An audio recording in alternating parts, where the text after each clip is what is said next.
The reason why I'm doing this and I'm not paying someone to do all of this is because this is true custom.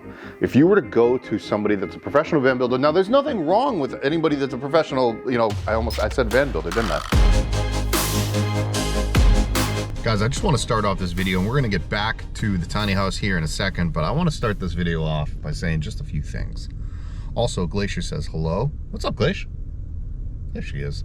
We are at the hardware store right now. There it is. We are picking up some wire for the tiny house. Anyways, what I wanted to say, I just want to tip my cap, so to say, to those that are out there doing solo work. And what I mean by solo work is somebody like myself, and I don't want to like toot my own horn here, but I know I'm not alone, and I know there's a lot of people out there that are doing things solo-y. Solo-y? So that's not a word. Doing things solo, doing things by themselves. I can only give you an example of what I'm doing, and I know there's others that are doing what I'm doing, but I'm just trying to give you an example of me. I do my own filming. I do all my own tours that I bring to you guys every single week. I hope to hire a videographer soon, but for the last 5 or 6 years, I'm doing every single tour. That's over 200 tours I've done myself. So all the videography is done through me. All the vlogs have been done through me. All of my building have been done through me. However, there are sometimes I hire people to do certain things, but it's all done by me, designing and building and all that stuff. All the editing is done by me. All of my like admin, emails, you know, answering all these questions, comments, everything that I do is on me. You know, there could be some people on my case right now that'll be like, hey, Jarrod, why don't you delegate your things? Well, I invest my money into things like building the tiny house or building maybe my next project, which I'm looking at doing, like a step van. If you don't know what a step van is, it's a bread truck or a FedEx truck or UPS truck, one of those. Obviously, I'm gonna do my land and a container shop thingamajiggy. I invest all my money into that so I can bring to you guys some DIY really cool stuff. Would you guys rather me put all of my money and investment into having a virtual assistant, having an admin, having a team to do digital stuff? Or would you rather have me invest into stuff to keep on showing you cool stuff? Here is the thing, here is the trade-off, here is the sacrifice. If I invest into editing and making my videos better, you know, better quality, then I take away from building. I take away from the other passions of my life. Accepted the fact that my quality of my video isn't up to snuff with some of those professional videographers out there, which I'm just gonna have to deal with. I am totally okay with that, because I'm going to quote Top Gun Maverick here and say, it's not the plane, it's the pilot. And I'm the pilot here. So my whole rant at the beginning of this video is tipping my cap to all those solo people out there doing the exact same thing that I'm doing. Keep working hard. Hard work beats talent. And for all those haters out there that says, except when talent works hard, well, I'm here to say that 99% of the time, the talent doesn't work hard. And the only time the talent does work hard is when you get like the Kobe Bryants of the world, or like the Tiger Woods or LeBron James or the Tom Bradys of the world. And you know what? Even the Tom Bradys of the world, he will probably sit down and tell you that he is not the most talented at his position, but he is the hardest worker at his position. I don't know that for a fact. I don't know the guy. I've met him twice, but I don't actually know him. Anyways, again, going back to all those people, I don't have a significant other to put, you know, digital work onto, or to admin work like emails and stuff, or vice versa. I can't do that while they go build. I don't have that. I know a lot of you out there don't have that. My point is just keep working hard, keep grinding, because it'll all come together at some point. Eventually there is going to be some day where I'm going to hire an assistant, and it's going to be fantastic. Let's pick this up back at the tiny house and let me show you guys what is going on with the wiring and why I have to go to the store and pick up some more.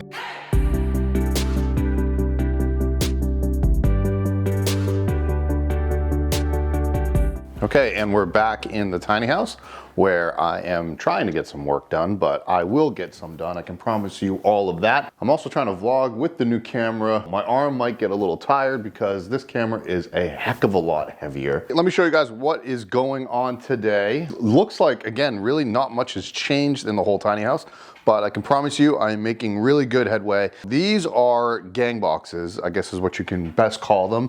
Get them at pretty much any hardware store. Or you can even buy them off Amazon. This is what you would run, you know, 120 volt to, or you can run what I'm also using low voltage for, 12 volt or 48 volt or whatever into it. Now you don't want to mix and match those. I actually didn't know that was a thing, but apparently you cannot mix and match like a 120 volt and a low voltage into the same unit. I guess I'm gonna listen to my dad on this one because he literally got out of a safety and a code class today. When he came by earlier today, he was explaining all that to me from his code class. So, you know, he was explaining that you're not supposed to mix the voltages and blah, blah, blah, blah, blah, blah. So there are some things that I'm probably gonna have to change. Like for example, this one was originally going to be a low voltage USB port as well as a 120 volt, you know, plug. So I'm probably gonna have to change this one right here. Not a big deal. If I do want to follow code, I do not want to do that. And again, I am trying to follow code. Let's go over to a gang box that has already been mounted. This, you might be able to see on my floor, I have things taped out. So I have an 11-foot, yeah, that's right, 11 feet of countertop. That little square box down here is going to be the refrigerator, and I got the dimensions. I've ordered actually the refrigerator online, and I spent a awesome 2,500 bucks, I think, 25, yeah. And then this space back here, I've got it taped off because this is going to be a couch, an L-shaped couch, which is also going to be a Murphy bed up against this back wall. I needed to do all of these dimensions because I needed to know where this was going to be going. I needed to know where this was going to be going. This is going to be like a TV outlet as well as my Starlink outlet. I needed to know the height of that, so I had to install that. That was in one of my last videos. I needed to know the height of my, you know, my couch because that's going to determine that box right there as well as that box over here. I needed to know how big I was going to make this because over on this side is where I'm going to be housing my massive ReLion batteries, which I can give you guys a quick look at them. Now, I also showed everybody in a other vlog that I did of different samples I was looking at, and I'm pretty much set that I'm going to go with these two. This is going to be an accent wall. It's a kind of a rustic brick or like just a regular brick. Now, these are fake, by the way, and a industrial concrete. So these are the massive batteries that I have. Look at these things. They're just huge. I needed to make sure that I had the room for all of this stuff. So the reason why it was so important for me to have the layout is because you need to make sure exactly where things are going to be going. Like my couch, like my 11-foot counter. That's ridiculous, by the way. I needed this little space down here because I'm putting in a 48 volt air conditioner system. 48 volt air conditioner. Why am I going 48 volt and not a standard mini split? Cruise and Comfort is one of the best ACs out on the market that's at a low voltage. It's a 48 volt, so that's technically low voltage. It's not using a lot of power. I want to say that 48 volt system, if I remember Chris correctly from Cruise and Comfort, 40 amps, which is not a lot, maybe 50 amps, and that's on full tilt, and that's 19,000 BTUs. And on top of that is I can actually make a custom air vent up here. It's not going to look like your standard mini split wall unit. It's going to be really cool, and I'll surprise everybody with that one when I get there. Now, with me saying all of this, this is important that the reason why I'm doing this and I'm not paying someone to do all of this is because this is true custom. If you were to go to somebody that's a professional van builder, now there's nothing wrong with anybody that's a professional, you know, I said van builder, didn't I? Tiny home builder. There's nothing wrong with that whatsoever. But they are going to do things that are standard and easiest for them. This took me a solid 2 to 3 weeks of me sitting in this space, me walking around, me knowing exactly where I wanted things, exactly where I wanted the electrical boxes, where I wanted my bar set up, how I was gonna fit my AC in here, where I was gonna put my refrigerator, where I was gonna put my closet space, where I was gonna put all of my electrical for my off-grid electrical system. Most tiny houses are not done off-grid. They're all meant to be plugged into grid. Mine is going to be actually meant to be off-grid but it's going to be ability to plug into grid. So I am doing the opposite contrast of what every other tiny house builder does, mostly because I want to show all the tiny house builders that this is possible.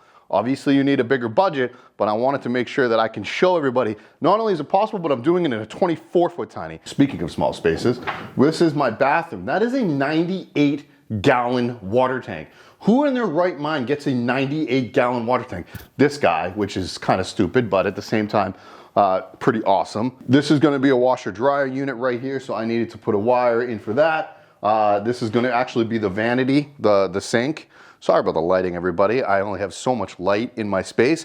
Luckily, I do have the HART lights that are all battery powered that are good to go. This is gonna be the shower, and that is gonna be my toilet. I am also wiring for a incinerator toilet. So I wanna make sure that the incinerator toilet can go in if and when I wanna put it in there. Now this is gonna be some fun stuff. You guys may see some different color wire in here. I've got orange, I've got yellow, and I've got the white one. What the heck is all that wiring supposed to be doing? So the orange wire is a 10-to-2 wire, I believe. 10-2 is meant for 30 amp. I'm not really running anything 30 amp. I just oversized my wire for just in case moments. Yellow wire is 12-2, and that is meant for 20 amp. So you typically in a house, you'll have 20 amp and 15 amp. All the white wires, actually marine grade low voltage wires, are the only low voltage wire I have run right now is for the AC and the VanLife tech system, which is the heated floor system as well as my hot water. I'm using 10 gauge wire for that. Oh, and my refrigerator. My refrigerator is run too. For the air conditioning unit, the 48 volt, I'm using a 10 gauge because Chris from Cruise and Comfort, I called him up and I asked him, I said, hey, what wire am I supposed to be running for your unit? And a 10 gauge wire, I think, is rated for 50 amp, and I think he was telling me his only runs at 40 amp. So the wire that I have run right now is roughly like a quarter of the amount of wire that I have to run. I still have to run all of my ceiling light wire. I still need to run any, accent lighting. I'm gonna have some toe kick lighting down here. I'm gonna have some under cabinet lighting. I've got a cool thought that I have right here, which I'm gonna end the video with. What I have a thought for, and if it works, it's gonna be amazing, and I'm gonna explain to that right before we end the video. I have a lot of wiring to do. Laying this out, like I said, took me weeks to do, and it's going to take me about 2 to 3 days to just wire this whole thing up. Lastly, I have to get my solar panel wire coming all the way down into the power system. So right now, I need to go to an Amazon locker to pick up an order that I had, try to see if this is gonna work. And I'll explain to that right now, but also check out the new merch coming soon. I'm actually wearing the Ghost, my Ghost logo, the new Ghost design and build. This was a test sweatshirt. I don't know if I like it. It's actually fleece, but I haven't put anything up on the website yet. And then obviously that is the new Jarrod Tocci logo. So stay tuned for all of the new merch coming. All right, I told you I would finish this video with hopefully a really cool lighting idea that I have. So I've got a battery. This is a 12 volt battery. Technically it's a 20 volt battery, but it's a battery, and that's going to test our light bulb. This is a 12 volt light bulb, so we are going to try this out. I found this gem off of Amazon. I'm going with the industrial look, like I've already talked about. I'm going to be going with like a concrete and a brick finish, and you can't have that look without having some industrial piping, right? They make these really cool like fixtures, right? Like pipe fixtures that with Edison bulbs, right? So on Amazon you can get like just the pipe fitting. There it is, and this is real, and this can obviously screw right into like a half inch, I think it's half inch, and then this will fit right into here. Now the biggest test will be if this will work off of a battery. So with these wires, I actually know that the black is actually the positive and the white is the negative. It's just like if you were doing a wiring on, I think the Max Air fans do it the same way. So put that in right there. And we're gonna put that, oh, and there we go. You wanna, obviously, but that works. that now works. And that, I mean, I thought it was going to, I pretty much knew it was going to. So what we're going to do here is I am going to make some really cool light fixtures using pipes and Edison bulbs now, low voltage, which is even cooler. This is the look I wanted to go for. All right, see you guys next time. Later. I could conquer the night if I can make it